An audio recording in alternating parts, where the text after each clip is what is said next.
Most Quarkus versus Spring Boot videos start with a scoreboard, and that is exactly where I did not want to start. The part teams actually feel is not the headline metric by itself. It is what happens when the same Java backend has to be built under pressure, inspected in real files, containerized, and then defended when somebody asks whether the runtime payoff was worth the framework choice. So I picked a deliberately small brief and gave both frameworks the same assignment. One flash sale order API, one create endpoint, one read endpoint, one health endpoint, same fixed JSON contract, same Java version, same Podman runtime, same WRK load driver, no chance to win by quietly changing the shape of the problem. The architecture is intentionally unfair to neither side. There is one shared OpenAPI contract, one in-memory order shape, one measured get lane, and one container runtime. If one framework feels lighter or faster, it has to prove it in the exact same path instead of hiding behind a different database, a different broker, or a different workload. Then I locked the rules before touching code, scaffold both projects, implement create and read flows, add validation, keep the JSON identical, add health endpoints, and do not smuggle in a different product decision just because one framework makes it easier. That sounds obvious, but this is where a lot of comparisons quietly go bad.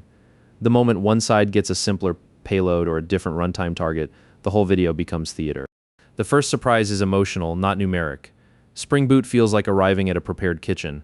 The project shape is familiar. The annotations land exactly where a big Java team expects them, and the whole experience says yes, this is the safe way to ship something enterprise-shaped without having to explain yourself every 5 minutes. The Spring controller is a perfect example of that feeling. REST controller, request mapping, validation, response entity, constructor injection, and then a clean little health endpoint. It is all obvious. There's very little friction in understanding what this file is trying to say, and that matters more than people admit when several engineers will touch the code over time. Quarkus feels different from the first file. It is still Java, still recognizable, but the resource class is more direct, the surface area is smaller, the ceremony feels lighter, and the framework is clearly biased toward getting to a lean runtime shape without pretending you're inside a full Spring world. That difference keeps showing up in the service layer too. In both implementations, the business logic is almost boring on purpose. Create an order, cache it in a concurrent map, read it back by ID, expose the same result shape. Spring reads like the natural extension of controller-driven enterprise Java. Quarkus reads like the trimmed version of the same idea. This is why I wanted the real code on screen. Not because the service implementation is complicated, but because your opinion about framework ergonomics should come from concrete file shape, not from people repeating startup numbers without ever showing the source they are talking about. Once both endpoints exist, the request path gets boring in the best possible way. Client posts an order, the current API lane writes it to the same in-memory shape, the client reads it back, and the health probe confirms that the service is live. If that flow stays identical, the framework differences stop hiding behind architecture excuses. Config is another place where the philosophy split becomes visible. Spring Boot still gives you the richer, heavier convention space most teams already know how to manage. Quarkus stays tighter and flatter, especially once you lean into fast-jar packaging. Neither style is automatically superior. What matters is whether your team values the bigger ecosystem comfort blanket or the smaller operational surface. And then we get to the part people actually search for, the dev loop, the start command, the package step, the container run. This is where Quarkus starts earning real attention even before native image enters the room, because the feedback loop feels like it was designed by people who are impatient with waiting around. Spring Boot is not bad here. It is comfortable, it is predictable, it is the reliable sedan of Java backends. But Quarkus keeps projecting less weight, and that changes the subjective build experience in a way that a single throughput chart never captures. Faster startup and a leaner shape change how often teams experiment and how painful container turn feels. This is the point where comment sections usually flatten the topic into nonsense. Spring Boot optimizes for team familiarity, framework maturity, and safe enterprise momentum. Quarkus optimizes harder for startup shape, leaner runtime behavior, and a world where container density and burst readiness eventually become platform conversations. So the first chart I care about is not a random throughput crown. It is startup time versus package time in the measured Podman run. Spring Boot came up healthy in about 2.26 seconds. Quarkus came up healthy in about 83 milliseconds. And the funny part is that the package step was not a dramatic tax here.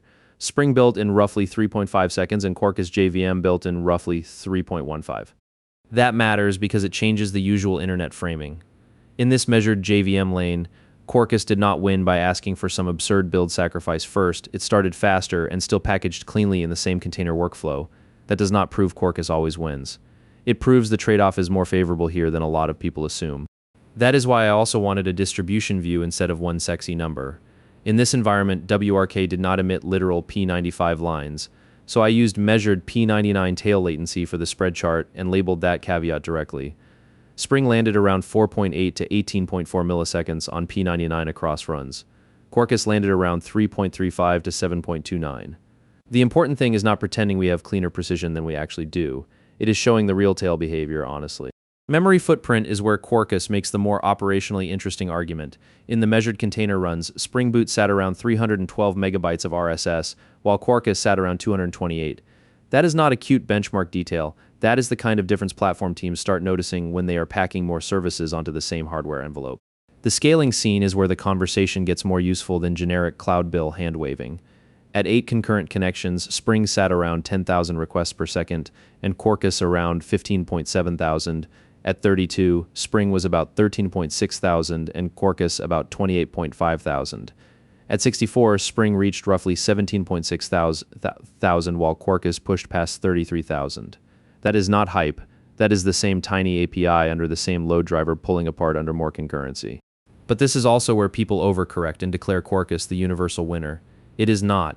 If your services stay warm all day, traffic patterns are stable, and your team already ships quickly in Spring, the migration effort can still be more expensive than the runtime savings. A theoretical win is still a loss if it does not matter in your environment. That is why the real trade-off chart is build tax versus deployment payoff. Spring Boot sits in the familiar build, slower start corner. Quarkus JVM sits in the stronger start, leaner runtime corner without demanding a crazy measured build penalty in this setup. Quarkus native is still the specialist corner, but I'm keeping it commentary only here because I do not have a fair measured native lane yet. So when should you actually choose what?